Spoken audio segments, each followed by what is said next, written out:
Pudding বানানো নিয়ে দেখলাম অনেকের মধ্যেই বেশ আতঙ্ক কাজ করে, which I absolutely understand. In fact, I believe that dessert জিনিসটাই is very sensitive. It really doesn't matter what dessert it is.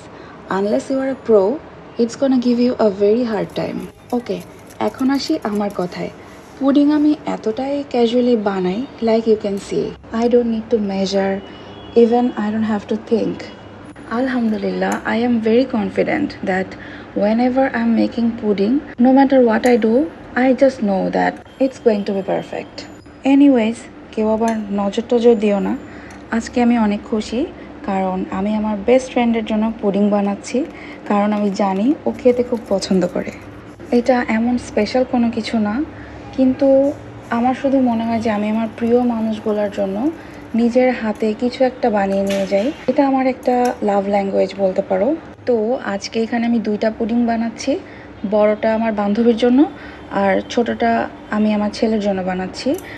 আর আমার বাসায় ও ছাড়া আর কেউ পুডিং তেমন পছন্দও করে না। ইনফ্যাক্ট এই যে আমি পুডিং বানানোতে এত প্রো হয়ে গিয়েছি, এটা কিন্তু ওর জন্যই, কারণ ও আসলে তেমন কিছু খেত না। তো আমি এরকম ওকে নিয়ে অনেক খাবারের সাথে এক্সপেরিমেন্ট করেছি। তো একসময় আমি দেখলাম যে ও পুডিংটা খুব পছন্দ করে খাচ্ছে। তখন দেখা যেত যে আমি প্রত্যেক দিন একটা করে পুডিং বানাতাম। আর হ্যাঁ, একটা কথা বলে রাখি, আমার ওভেনটা অনেক বেশি ছোট, তো আমি এই কারণে একটা পুডিং চুলায় বসিয়েছি আর বড়টা ওভেনে বসিয়েছি। অনেক ভয় লাগে। Oh my god, this is so perfect, mashallah. এটা পারফেক্ট না, আসলে এইটা so perfect, তার জন্যই তুই আসলে সেদিন বলতেছিলি যে ওটা। তো এখন আমার স্যাটিসফ্যাকশন। যাক, পুডিংটা তো অনেক সুন্দর হয়েছে আর আমার বান্ধবী অনেক খুশি। আমি বাসা থেকে বেক করে আনলেও প্লেটিং করেছি আমি ওর বাসায়, যাতে উল্টাপাল্টা না হয়।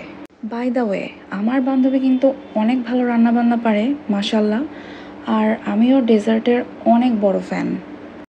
Anyway, it was nice talking to you guys.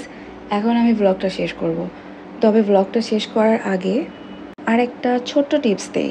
যেহেতু ডেজার্ট বানানোটা অনেক সেন্সিটিভ, তো আমাদের উচিত হবে যখন আমাদের অন্যান্য সব কাজ থেকে আমরা ফ্রি হয়ে যাব, তখন ফুল কনসেন্ট্রেশন দিয়ে কাজটা করার, তাহলেই ইনশাল্লাহ কাজটা সুন্দর হবে। আর এটা হচ্ছে ওই পুডিংটা যেটা আমি বাসায় ইজহানের জন্য রেখে গিয়েছিলাম। মাশাল্লাহ, এটাও কিন্তু দারুণ হয়েছে। Well, thanks for watching guys. I'll see you in my next video.